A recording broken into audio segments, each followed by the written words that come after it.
सभी सम्मानित साथियों को मेरा नमस्कार। एक बार फिर से आपके अपने YouTube चैनल पर आप सभी का स्वागत है।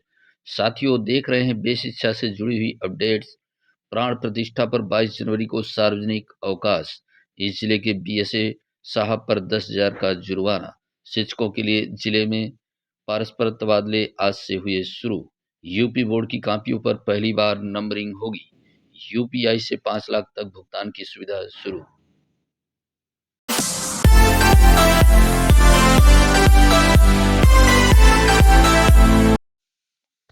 साथियों, यूपी बोर्ड की कॉपियों पर पहली बार होगी नंबरिंग।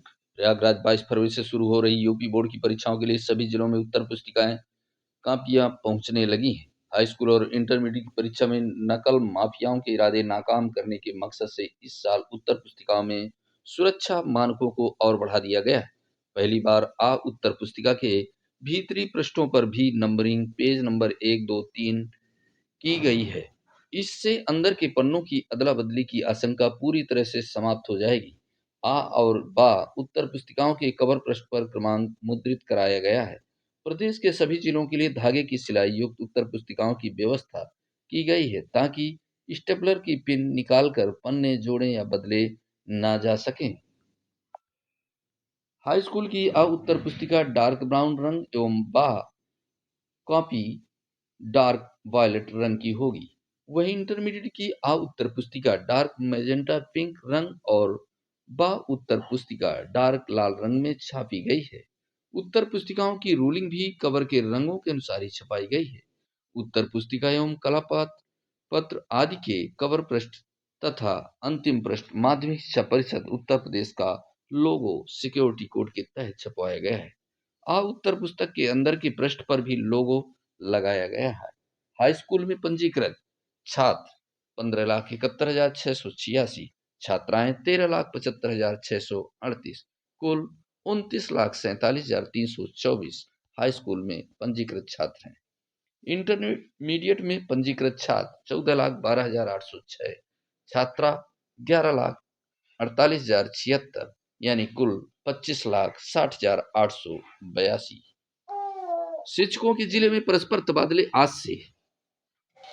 लखनऊ बेसिक स्कूलों में लंबे समय से परस्पर तबादले का इंतजार कर रहे कुछ शिक्षकों की प्रक्रिया बृहस्पतिवार से शुरू हो जाएगी, जबकि कुछ को अभी इंतजार करना होगा। विभाग जिले के अंदर परस्पर तबादले की प्रक्रिया 11 से 13 जनवरी के बीच पूरी करेगा। इसमें 20,752 शिक्षक शामिल हैं। वहीं एक से दूसरे जिले के परस्पर तबादले की प्रक्रिया न्यायालय के निर्णय के क्रम में आगे की जाएगी। विभाग की ओर से लंबे समय से परस्पर तबादले की प्रक्रिया शुरू की गई है, किंतु इसमें पूरी प्रक्रिया करने के बाद गर्मी या जाड़े की छुट्टियों में ही रिलीविंग व ज्वाइनिंग कराने का निर्णय लिया गया था। इसी के तहत विभाग ने पिछले दिनों तय किया था कि परस्पर तबादले की प्रक्रिया 11 से 13 जनवरी के बीच पूरी की जाएगी, क्योंकि 15 जनवरी से फिर से स्कूल खुल जाएंगे। बेसिक शिक्षा परिषद के सचिव श्री प्रताप सिंह बाघेल जी ने सभी बीएसए को निर्देश दिया है कि एनआईसी की ओर से बनाए गए पोर्टल पर जिले के अंदर परस्पर तबादले के लिए आहर शिक्षकों की सूची उपलब्ध है। बीएसए इसके अनुसार शिक्षकों को कार्यमुक्त व कार्यभार ग्रहण कराने की प्रक्रिया 11 से 13 जनवरी तक हर हाल में पूरा करेंगे, ताकि आगे शैक्षिक कार्य प्रभावित न हो। वहीं एक से दूसरे जिले के परस्पर तबादले रोके जाने से शिक्षकों में नाराजगी भी है। यूपीआई से 5 लाख तक भुगतान की सुविधा हुई शुरू। नई दिल्ली राष्ट्रीय भुगतान निगम एनपीसीआई ने आरबीआई से मंजूरी मिलने के बाद यूपीआई भुगतान की सीमा बढ़ाकर 5 लाख रुपए कर दी है। यह सुविधा 10 जनवरी से लागू हो गई है। इस सुविधा का फायदा मेडिकल और शैक्षणिक क्षेत्र में मिलेगा। उपभोक्ता अब अस्पतालों व शैक्षणिक संस्थानों में एक दिन में यूपीआई से 5 लाख तक भुगतान कर पाएंगे। पहले यह सीमा 1 लाख थी।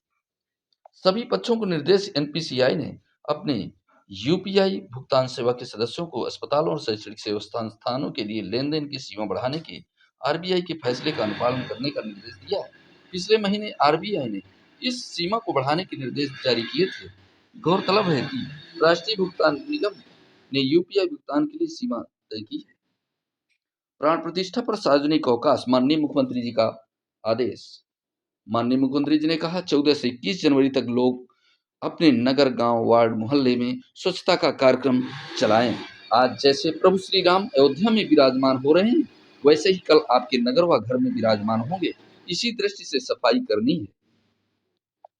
सीएम माननीय श्री योगी आदित्यनाथ जी ने कहा कि 16 जनवरी से हर गांव नगर में राम नाम संकीर्तन, अखंड रामायण के कार्यक्रम की तैयारी की जाएगी। रामलीला का मंचन कीजिए और 22 को प्राण प्रतिष्ठा कार्यक्रम को लाइव देखिए। उस दिन सार्वजनिक अवकाश होगा। उस दिन अपने अपने गांव नगर में भंडारे का आयोजन कीजिए। शाम को घरों, मंदिरों, सार्वजनिक स्थानों में दीप जलाकर नई दीपावली मनाइए। बीएसए महोदय पर 10,000 का जुर्माना। प्रयागराज इलाहाबाद हाई कोर्ट ने गलत संस्कृति के खिलाफ न्यायालय की टिप्पणी पर ध्यान दिए बगैर वही गलती फिर कर याची को दोबारा कोर्ट आने के लिए विवश करने वाले बीएसए जनपद हमीरपुर पर 10,000 रुपए जुर्माना हर्जाना लगाया और हर्जाने का याची को 2 सप्ताह में भुगतान करने का निर्देश दिया है। यह आदेश न्यायमूर्ति श्री सौरभ श्याम शमशेरी जी ने महेंद्र पालीवाल की याचिका को स्वीकार करते हुए दिया है। मामले के तथ्यों के अनुसार चयन समिति के समक्ष आवेदन करने वाले 7 लोगों में से केवल 2 ने ही साक्षात्कार दिया।